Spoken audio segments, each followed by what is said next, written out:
Magandang araw mga kaibigan.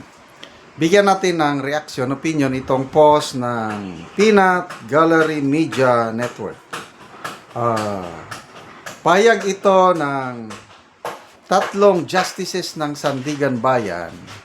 Resback nila, tugon nila sa akusasyon ng ombudsman laban sa kanila. Okay. The three Sandigan Bayan justices who granted Senator Bong Revilla's bail in his malversation case over the alleged 92.8 million ghost flood control projects in Bulacan said they stand by their ruling, stressing that it was based on the evidence presented. The ombudsman had earlier said that someone may have worked to secure Revilla's bail. Ayan, may nabasa akong post, I don't know how true, na parang na-anticipate daw ng ombudsman na parang may ganong mangyari kasi may nagmaniobra, ganon. So, to me, kung ako yung isa sa mga justices sa Sandigan Bayan, magre-react din ako. Para bang tinatapunan niya ng pagdududa yung integridad ng mga justices sa Sandigan Bayan. May nabasa akong article ba o komentary na nagsasabi na ang isa sa pinaka efficient, pinaka magaling na mga justices ay nandyan sa Sandigan Bayan.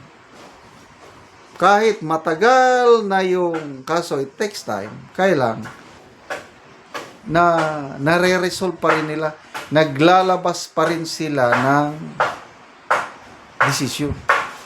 Nabantayan ko, mayroon ngang more than 10 years na nakaso, patay na yung nasasakdal, lumabas, convicted sa graft and corruption. Kailang patay na yung nasasakdal. So, ganyan yan. Medyo mabagal lang ang proseso sa dami kasi siguro ng mga kaso. Kailang, to me, opinion ko lang ito, malaki pa rin ang tiwala ko sa justice system natin, lalo na dito sa Sandigan Bayan. Kaya yung paghinalaan na parang na-maneuver, parang, alam nyo na, to me, kung ako ang isa sa mga justices, hindi ka tanggap-tanggap. May napanood akong paliwanag ni Attorney Mike Operario. Ito daw pagka-grant ng piyansa ni ex-Senator Revilla, baka lumalabas na mahina nga ang ebidensya presented by the ombudsman. Kasi ganyan yan Kung nung una, ayun, warrant of arrest, no bail allowed. Kaya nakulong si ex-Senator Revilla. Ngayon, nagsimula ng trial. Nag-present na ng ebidensya yung ombudsman. Baka sa pag-present ng ebidensya, na-evaluate ng korte na mahina yung ebidensya. Kaya dahil mahina ang ebidensya, yun na yun.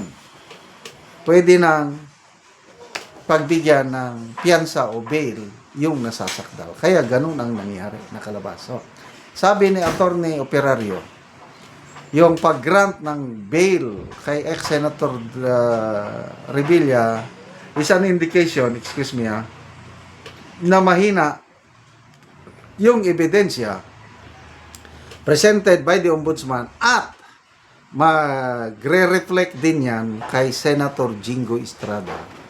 Kasi halos ang pinanggalingan ng ebidensya galing Bernardo, sino pa?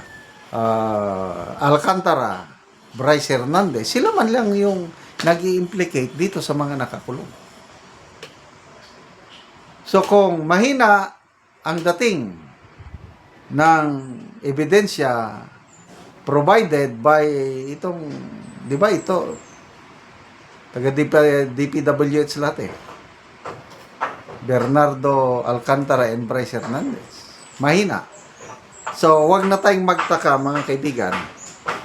Pagdating na sa trial ni Senator Jingo Estrada, baka darating ang panahon, mapagbibigyan din, makakalabas din si Senator Jinggoy yung plunder case na naisampa sa kanya. Sana nga. Kasi talagang napakahirap yung kalagayan nilang nakakulong. Yung tatlo na yan. Jinggoy, Marcoleta, and Defensor. Ang maganda, kahapon mayroong post na nabasa ko.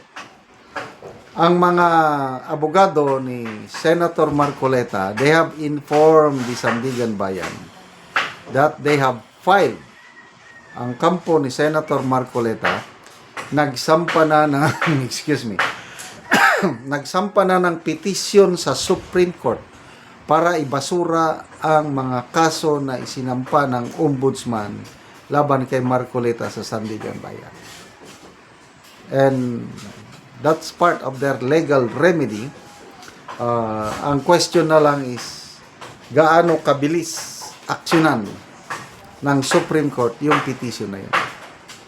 Kung nagsampa lang na it will take time, ay wala. Ang kailangan kasi dapat makapagpiyansa man lang sana sila. Na-imagine ko yung hirap nila sa loob ng kulungan. Bakit? Kung sino pa yung mga nagsasabi ng totoo, sila pa ang kinakasuhan, sila pa ang nakakulong.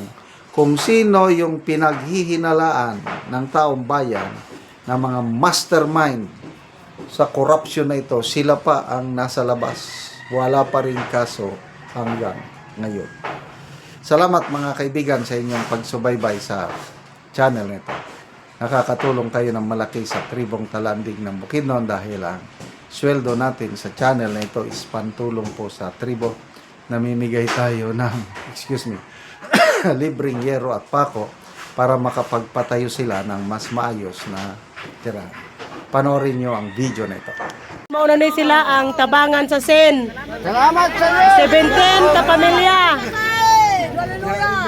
So mauna ni ang mga yero nga ipantabang sa mga tao. Bantay. Salamat Lord. O bakit mo gisoko? O arsara mo sa. Wa ba ko sa alam mo.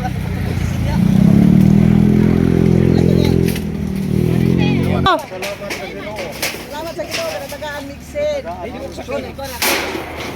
17 ka pamilya sila karon. Ang matabangan o gero.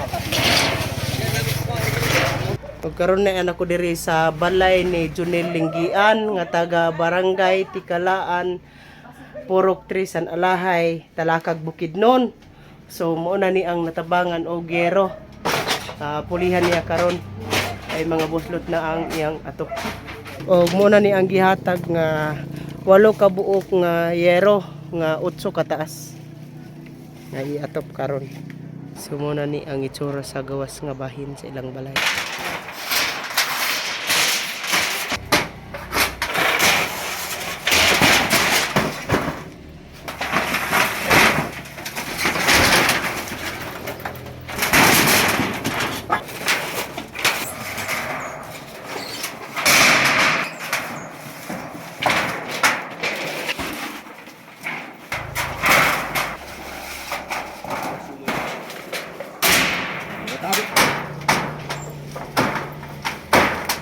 Ug karon human na sa pag-atop ang ginatabang nga yero. So nakatop na gid ang gitabangan ani. Una, salamat kayo sa Ginoo nga natabangan ta pilmig katabang ani libre nga sin o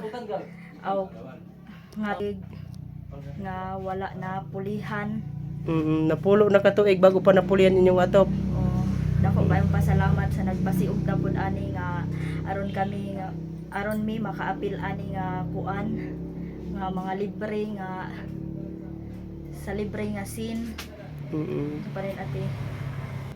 unang-una salamat gid kay sa Ginoo nga nakaapil mi ani, ug salamat pod sa nag-sponsor ani. Oo, salamat kaayo. Salamat kaayo